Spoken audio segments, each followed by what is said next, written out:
From Kansas State University, this is Agriculture Today. Eric Atkinson here. Welcome. Ahead today from the Livestock Marketing Information Center, Katelyn McCullock will provide this week's commentary on the cattle markets. She'll recap the market's strong finish to 2020. And Katelyn offers the LMIC's outlook on beef consumption and cattle prices for the first half of 2021. Following then, K-State's Gregg Hanzlicek on preparing the cow herd for spring calving in terms of health and nutrition. He'll discuss, among other things, vaccination timing to assure the greatest protection for newborn calves. Then K-State's A.J. Tarpoff will preview the series of 4 K-State Beef Calving Schools, the first of which takes place this week. And Jeff Wickman awaits with this week's 4-H segment. All that here on Agriculture Today.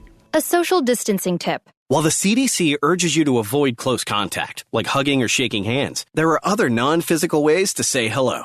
Wave, wink, use sign language, salute, smile, give the peace sign, throw up an air high five, do jazz hands. Remember, stay a minimum of 6 feet or 2 arms length away from others, and stay home if you can. For more info, visit coronavirus.gov. Let's all do our part, because we're all #alone together. Brought to you by the Ad Council. Thanks for tuning in for another Agriculture Today. As 2021 has commenced, and we'll get things rolling during this new year with a glance to the cattle markets, as we typically do on a Monday. And joining us is Katelyn McCullock, the director of the Livestock Marketing Information Center, who has been, despite the holidays, hard at it the last several days, tracking some trends, rounding out the old year, and bringing in the new. Katelyn, good to have you aboard once again. And most facets of the cattle markets finished 2020 on a high note, did they not? They did. So one of the things that's always a struggle at the end of the year is that we have holiday weeks where sometimes you get not the same amount of prices as you get every week. That was true for the feeder cattle auctions. Most of the auctions across the country did not release data for the last 2 weeks, but live cattle closed very strongly. So live delivered steers fetched 111 on Thursday for the 5 area. So an impressive rally towards the end of the year, and those prices have been strong for most of the fourth quarter heading into the new year. Now, box beef, choice box beef was about even with Christmas week this last week. Rib primal values have tumbled as holiday buying kind of ceased right after the holiday, but other primals have not taken as much of a hit. We're still showing pretty strong values there. Select box beef saw more movement. The weekly average from Christmas week fell over $1, and there was much more significant movement in the rib, brisket, and short plate primals on that front. On the cattle futures side of it, though, live cattle, they tended to climb aggressively, you note, the last couple of weeks. What was behind that? Well, 2020 is definitely ending the year with a price bang across many of the futures contracts. So live cattle contracts have risen aggressively over the last couple of weeks. And Thursday, the April contract closed above 119, but you saw increases in the February contract as well as June has bounced around a little bit.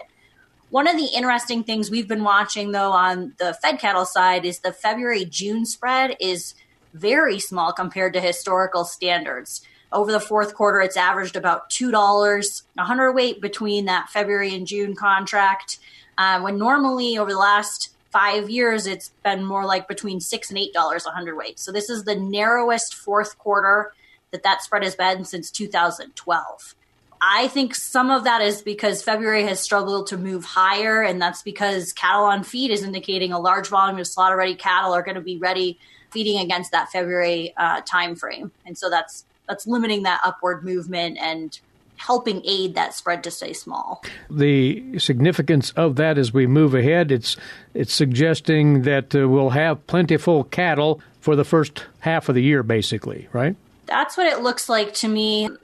Based on what placements did in the third quarter, we had a lot of lightweight placements, and then we're going to see that number on feed over 120 days grow for the next several months, and that's going to continue until we kind of market some of those cattle. But they're destined to kind of come out in that February-March timeframe.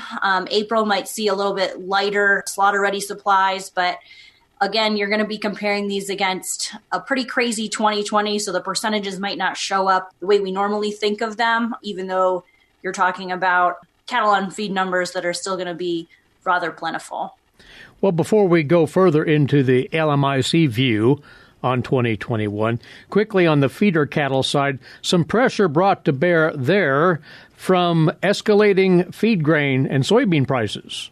Yes, the last week of 2020, corn and soybean futures have just soared. Corn closed on Thursday over $4.80 on the nearby, and beans closed over $13.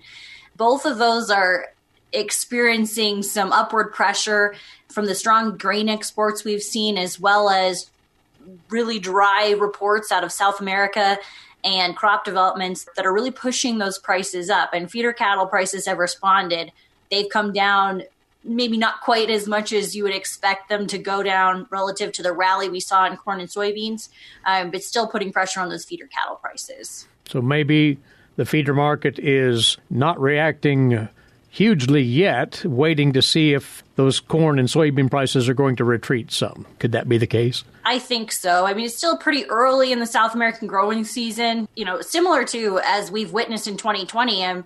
We didn't know what the corn crop really was till it was harvested, and that could be some of the case in South America too, and that's not going to take place now for several months. And so I think that feeder cattle market is probably a little hesitant to react quite as strongly as the grain markets have, and I wouldn't be surprised if corn and beans kind of eased from the current highs that they're at right now on the board. Well, 2020 is a few days behind us now. We are into 2021. You at the LMIC have been putting together some thoughts and observations on what might be ahead. And the anomalies of 2020 we'd like to think are behind us, Katelyn, but they certainly aren't in total. So there's uncertainty out there, a different kind of uncertainty, you say. We're characterizing 2021 as a different kind of uncertainty, and part of that is, right, we didn't know what was coming in 2020. Now we've lived through some of it. We have vaccines that are starting to roll out, which is providing some optimism, but important to the beef sector, travel and dining are still nowhere close to normal. And one of the measures we look at is the website Open Table does a state of the industry update where they provide restaurant data based on their users, and they're reporting restaurant guests are still down 60% last week. And that's a significant headwind for the beef industry moving forward. And until that part of the beef demand complex perks up, it may be difficult to match cattle supply with demand from a timing perspective. Because, I mean, as I mentioned, we've cattle on feed is over a year ago, and yet you still have a significant portion of that beef demand complex in travel and dining out that are really not quite there. But on a positive note, retail sales have continued to be very strong. LMIC calculates a beef demand index at the retail level, which showed the third quarter was stronger than the last 2 years. But still, for demand to move higher, the timing of some of this will be critical and how we are seeing beef production supplies moving forward. One thing that I'd also like to highlight is, again, last year we didn't know what was coming in terms of slaughter disruption. We've managed to avoid slaughter plant slowdowns for the most part in the last half of 2020. And I'd expect those type of disruptions to largely be behind us. The cattle industry has already dealt with 2 black swan events in the last 2 years related to the Holcomb, Kansas fire in 2019 and then obviously COVID-19 in 2020. And those aren't things you can predict, but they're also not normal. So we're thinking 2021 might not be a typical year, but for us to have a third black swan event would be a very big anomaly. I would expect COVID-19 to still have some lingering effects in terms of lower slaughter abilities moving forward. If those PPE restrictions still are in place, or we still continue to see labor shortages that are affecting those levels. And the demand side is really what we're thinking isn't going to pick back up until the second half of 2021 at this point. So when you couple that with expectations on, you say, slightly lower slaughter below last year, what are you thinking in terms of price direction moving forward? From a price forecasting standpoint, we're expecting that the 5-year fed cattle prices on average will be about 7% higher on an annual average basis in 2021. The first half of 2021 on the futures board is currently about within our ranges for the first and second quarter, but we're expecting a fairly strong fourth quarter as well. That third quarter is probably the most at risk. We think that'll probably be below break evens for the feedlot sector, and you could see some weakness there. On the feeder cattle price side of things, in the first quarter is expected to be pretty similar to 2020 for 700 to 800 pound animals. And the upward mobility for those prices, as we've talked about, is going to be hampered by those escalating feed costs and where those sort out. However, the next U.S. corn crop is expected to be large, which should heighten the interest for feeder cattle in the second half of 2021. So as the growing season progresses here through the summer and fall, we're expecting those feeder cattle prices to improve pretty significantly. Steer calf prices are expected to gain about 5% year over year, with the bulk of the appreciation also happening in the second half of 2021. And possibly a better way to frame all of these prices is that we're expecting them to be more similar to the 2018 annual averages. And so we're currently predicting about even to slightly higher than those 2018 levels, if you think back to what those looked like. Exports, the pandemic, drought, and other factors obviously will affect these outcomes, but they're really predicated on a beef cow herd that's going to continue to decline in 2021, which is going to further shorten cattle supplies in 2022. And so from a total production standpoint, we're expecting slaughter levels to be slightly below 2020 numbers, which will lead to a drop in beef production about 1% in 2021. Well, Katelyn, 2020 was fraught with out-of-the-ordinary factors. We're hoping for a little more stability in 2021. And we appreciate your input. Would invite folks to visit the LMIC.info website on a regular basis for the good information posted there. Many thanks to you. We'll talk again in a few weeks. Thanks, Eric. Katelyn McCullock is the director of the Livestock Marketing Information Center based in Denver, and again co-sponsored by K-State and several other land-grant universities. Katelyn with this week's comments on the cattle market trends here on Agriculture Today. What is radon? Home exposure to radon gas is the leading cause of lung cancer death in the United States for non-smokers. In Kansas, 1 in 4 homes will test at or above the EPA action level.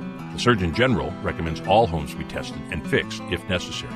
Visit kansasradonprogram.org for more information. Test, fix, save a life. This message brought to you by the Kansas Radon Program, the Kansas Association of Broadcasters, and this station. Agriculture Today continues now, and beef cattle producers with a spring calving cow herd. It's going to be crunch time very soon for you as you'll start to calve those herds in relatively short order. How you prepare ahead of that time is highly important, and we're going to cover some practices there that'll help you along as we're joined once again by Gregg Hanzlicek, the director of the Production Animal Field Investigations Unit at the Veterinary Diagnostic Laboratory here at K-State. Planning for a successful calving season, so many components to this, but the one thing we'll start with, Gregg, is assuring that you have ample supplies of colostrum ready when needed. Absolutely. We talk constantly about the key to prevention of scours and other diseases in calves is making sure that those calves get their colostrum within that first 6 hours of life. And sometimes we're going to have a heifer or a cow that produces little colostrum or doesn't want the calf to nurse. And so producers should have a bag or two of colostrum replacer, not supplement, but replacer on hand, and then esophageal feeder, stomach feeder, or something to make sure that they can get that colostrum into those baby calves right after birth. Now, that distinction between replacer and supplement is important? It is important because the supplements are made to use if you already have some colostrum. It has half as much antibodies in there as the powdered replacer. So we recommend that the replacers are a little more pricey than the supplement, but they contain the minimum amount of antibodies to help protect that calf against scours and navel ill and respiratory disease. So it's replacers, not supplements. What about managing the health side pre-calving here and getting at, Gregg, the vaccination schedule for the cow or heifer ahead of calving? Absolutely. This is the perfect time. If we're at least 30 days away from start of the calving season, It's a perfect time to add your scour vaccine. And then for a lot of us, we would like, in addition to that, the 7-way Clostridium vaccine be given to the cow or heifer also. And then what's that going to do? The cow and the heifer cannot pass those antibodies from them into the fetus before calving, but it's going to make that colostrum much, much higher quality. It's going to boost the antibodies in that colostrum. So when that calf consumes it, they've got immediate protection against many of our diseases. And again, how much time-wise in advance should one vaccinate? We typically say we want at least 30 to 45 days because we need the antibodies at their peak when they're building their colostrum, and that's when they're starting. Certainly, if you're within 10 days or so of the calving season, by the time you vaccinate your herd and they calve, they probably don't have time to build the colostrum. But if you're 30 days or further away from calving, it's a perfect time to vaccinate those cows. So for some producers out there, the time is nigh for those injections. Absolutely. For those early calvers, January, February for a lot would be the perfect time. And we realize there's a lot of producers that do not like to run those heavy pregnant cows and heifers through the chute. But after doing it on thousands of animals, if we just take our time, these are bovines. They're very, very hardy. They're very, very sturdy. I don't think we need to be excessively worried about causing an abortion or an early calving because we process these cows or heifers. All right. Well, part of the cow and heifer prep, of course, would be late-term nutritional management, and you press the idea of accelerating that nutrition heading into that last trimester. Absolutely. That last trimester, that fetus and placenta, uterus, and the udder, they're all tissues that are growing very, very rapidly. And at the same time, the cow's ability to eat is decreasing because the calf's getting bigger, the rumen has less room. And the metabolic demands on that cow in that third trimester are 10 times greater than they were at 4 months. And so it's really important for producers to have their forages analyzed and then have a ration built for them that meets the needs of those cows in that last 3 months of pregnancy. What are some of the benchmarks for energy and for protein as one would make sure that they're providing it? Well, the thing that we're going to do on most herds as a proxy to see if our nutrition's okay is look at body condition. And if our herd's in a condition of 5 to 6, then we know that they're on a good plane of nutrition. If they're less than that, then that just tells us that we're not meeting her needs and she's using muscle and body fat to maintain her needs. And so that's kind of what we're going to do. Of course, somebody building a ration will know how much metabolizable protein and how much net energy that these cows need. But at 8 months, it's 10 times greater than it was at 4 months. So the demands are rapidly growing. So one needs to account for adequate time to upgrade that body condition? Yep, that's a great point. So if we're behind the 8 ball and we have a body condition score of 3 or 4s, which means they're thin, if we're 30 days or less from calving, economically there's probably no way that we're going to add condition to those cows. Now, saying that, it still makes sense that we would build a ration to meet their needs. We may not add condition, but at least we're not going backwards. If we're more than 30 days out, 60, 90 days out, and we have a little bit less condition, we can certainly build rations that are not economically devastating to add condition to those cows. And there's a lot of good research out there that shows that cows at a 5 and 6, they calve easier, they peak milk greater, and a lot of it's repro. Cows 5, 6, as far as how quickly they'll start cycling after calving, is a lot sooner than a cow at a 3 or 4. So pre-calving nutrition is really, really important. And aligned with that, you say certain potential mineral deficiencies in the cow and heifer, and these can be actually quite serious. Absolutely. And through the diagnostic lab, we deal with these quite often, and probably the number one thing on the cow side that we see is it's dead and down cows just prior to or just after calving, and a high percentage of those cases are actually magnesium deficiency. And magnesium is one of the major minerals that they need, and it's a little different in that they can store magnesium, these cows can, but they really don't have a system to get the access to the magnesium out of their system. So what they use every day is almost entirely dependent on what they consume. And so we've got to have a diet that's designed to meet their magnesium needs, and then we need to have a mineral out there that has a proper amount of magnesium in it also. That raises another question. How can one be sure with a mineral supplementation that the cow is consuming adequate magnesium? Is there a management step that one can take?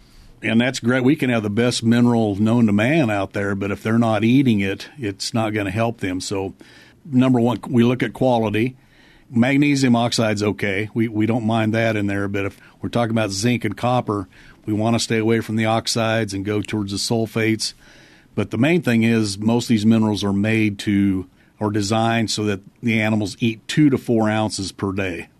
And we know there's variation between cows, how much they eat, but the producer probably should kind of calculate how often should I replace the mineral. And if they're not having to replace it in that time, that tells them those cows are not eating what they should. And those are a lot of the cases that we deal with is it's a good mineral and it's out there, but we're not getting it into the cows, and then we end up with a magnesium issue. So you need to watch that. And lastly, on that side of the equation, you point to this being a good time to try to prevent 2 vitamin deficiencies in those newborn calves, vitamin A and vitamin E, correct? Absolutely. And what we see on those deficiencies is on the calf side.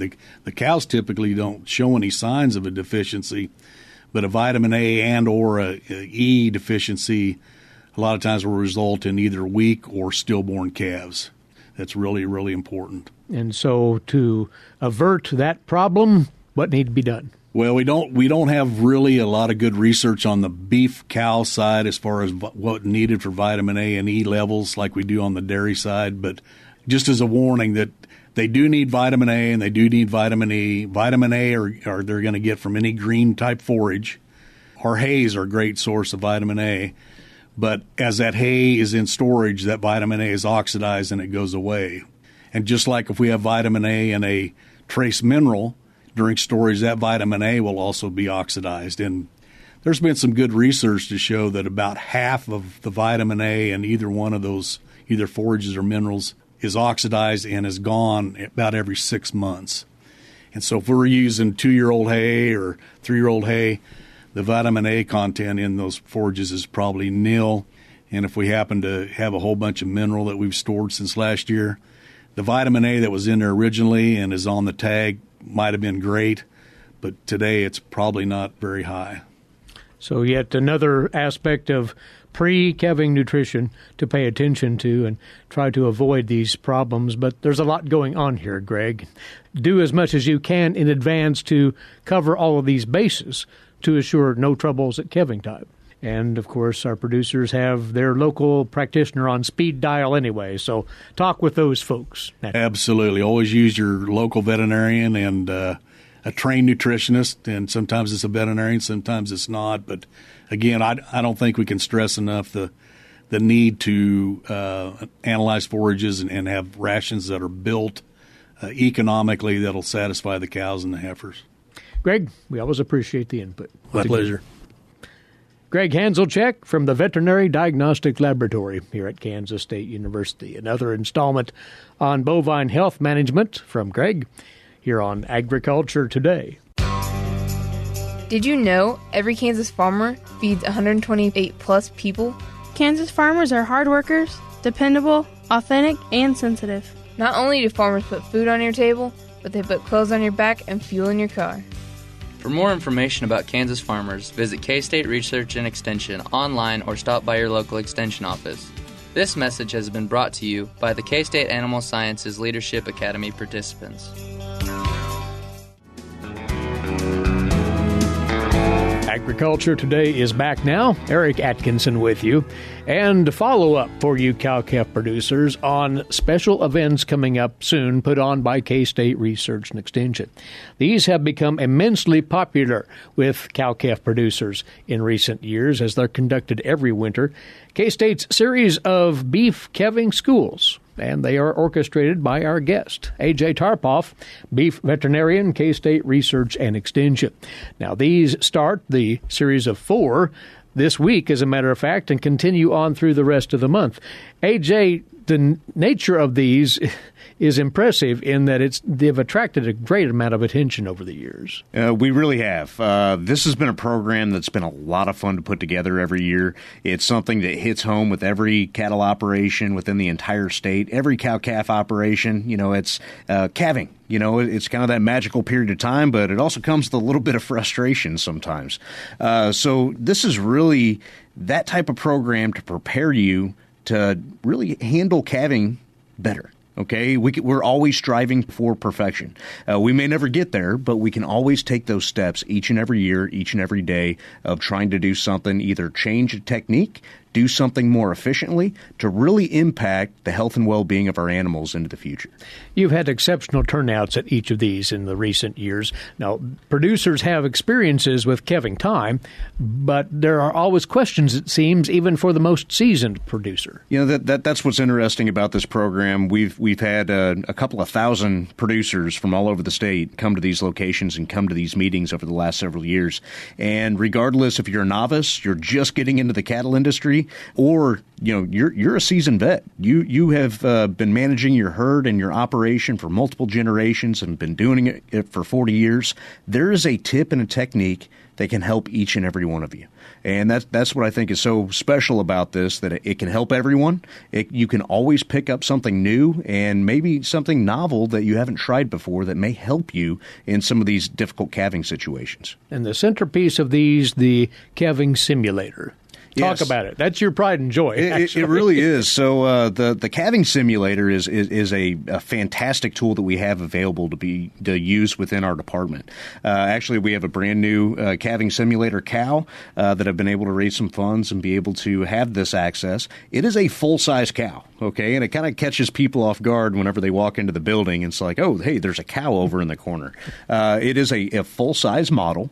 Now, what's interesting is we have very lifelike, full-size, full-weight calves. Okay, they're a latex, covered cow, but they have very, very realistic feel to them. So, which is interesting, we can put this calf inside the cow, which the cow has a pelvis, where we get to see a very unique area that we never get to see in the field.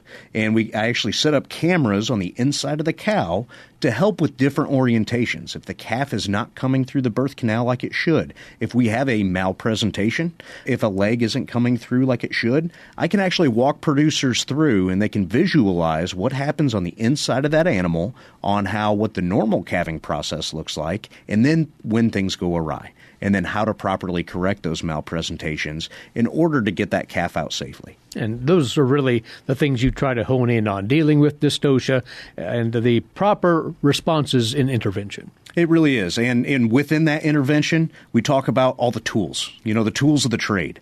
We talk about calving chains or straps, calf puller, proper use. But on top of that, we also talk about the neonatal care. We will talk about very early in life how to care for that animal's well-being by the time that it hits the ground, and really getting it up and getting that first critical drink of milk, which is colostrum from their mother.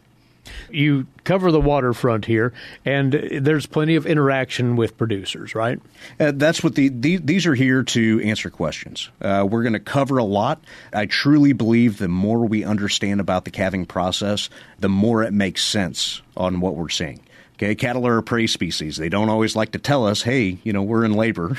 Our cows don't do that.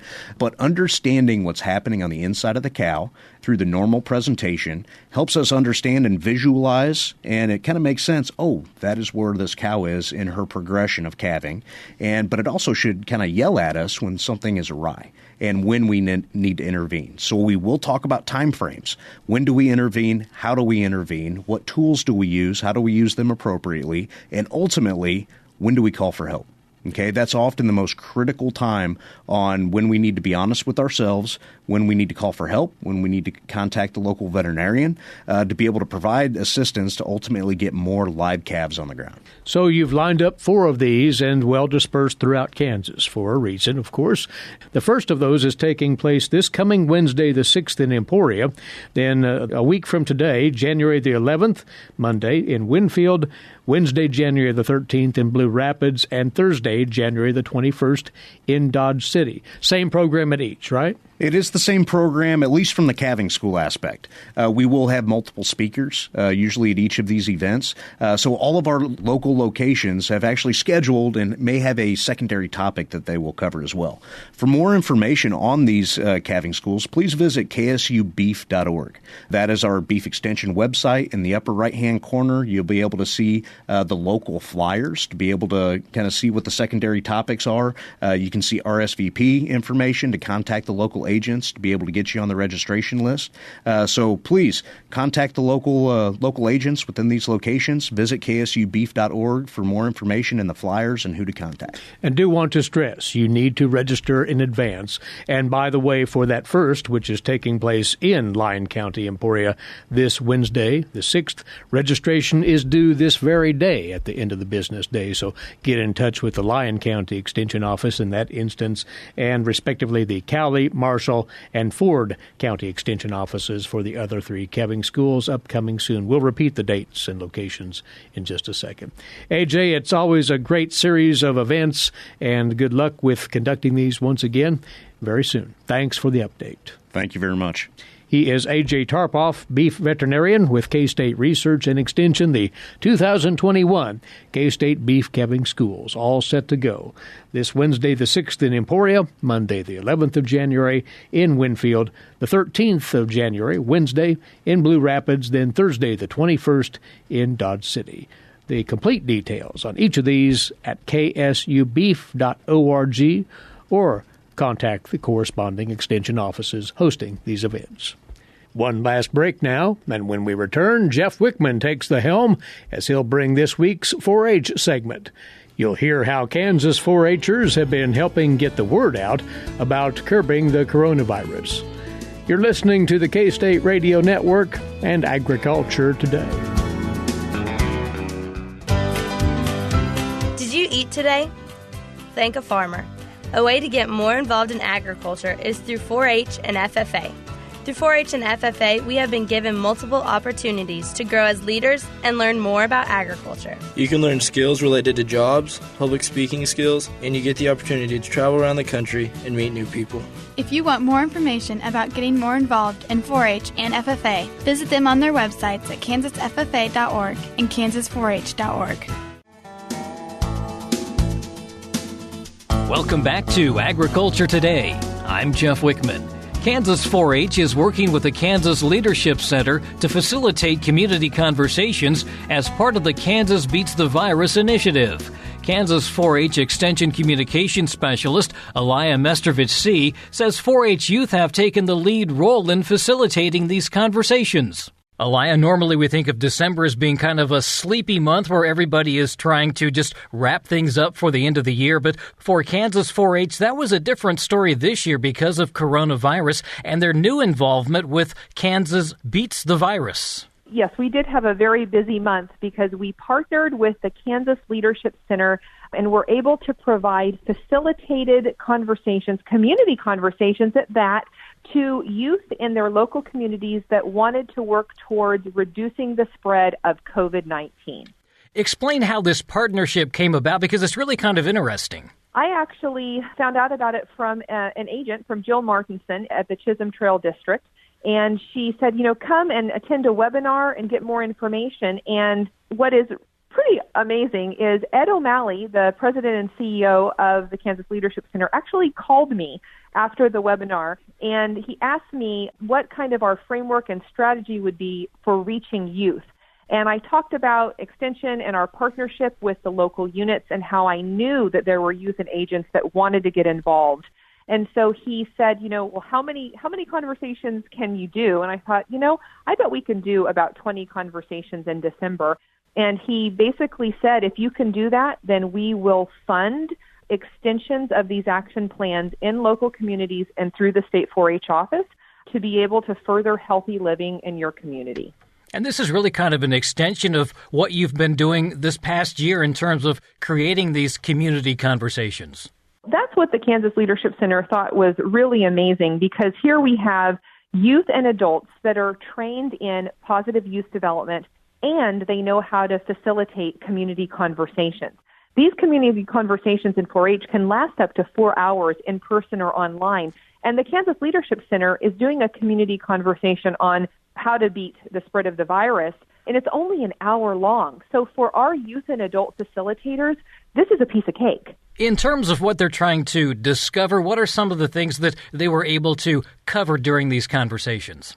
Well, there were so many creative ideas, and youth are just leading the way. So first of all, we need to remember that facilitators always maintain, and conveners, to add conveners in there, we have to maintain a stance of neutrality, because when we do not do that, it really breaks down the process of community engagement and really bringing all voices to the table. So we did a lot of trainings and refreshers for youth and adults, and then some amazing things happened. So youth came up with a plethora of ideas, anywhere from creating goodie bags for essential care workers with a granola bar, a Gatorade, and a handwritten thank you note, to hashtags. One hashtag was related to their local community and how they were going to kind of show how they were staying safe or in quarantine.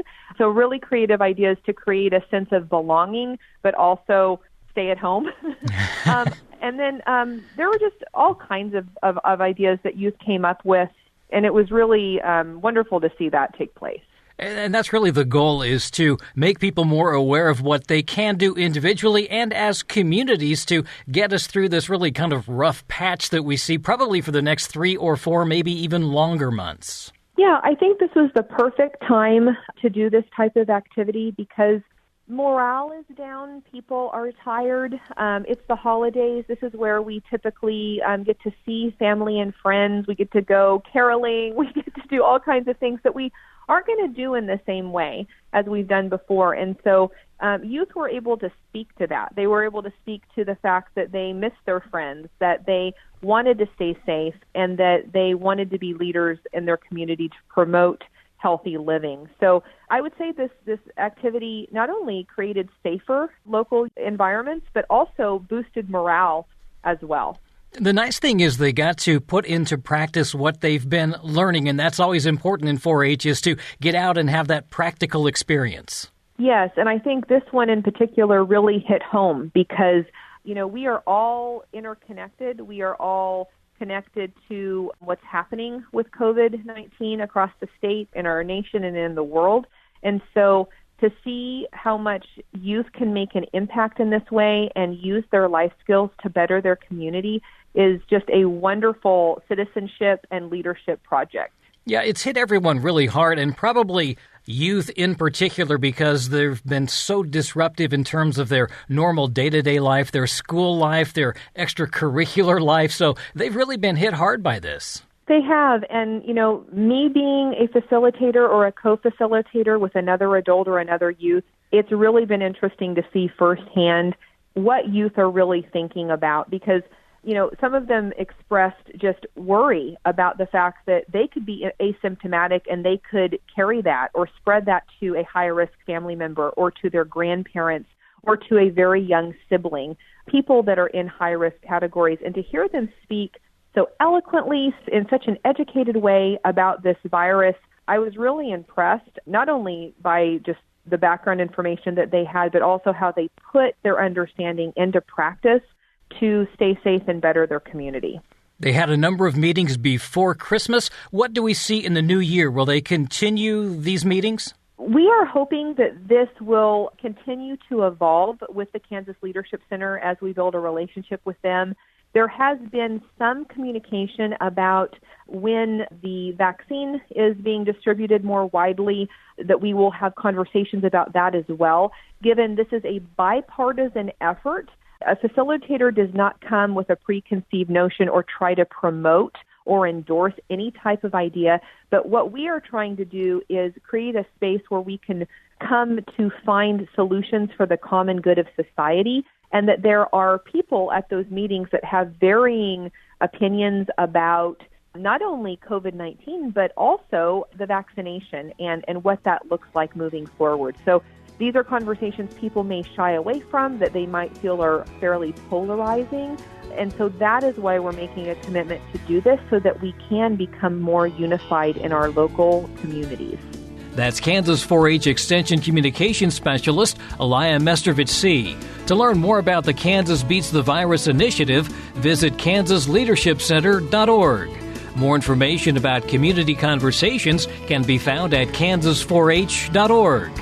And that'll do it for this edition of Agriculture Today. For Eric Atkinson, I'm Jeff Wickman. This is the K-State Radio Network.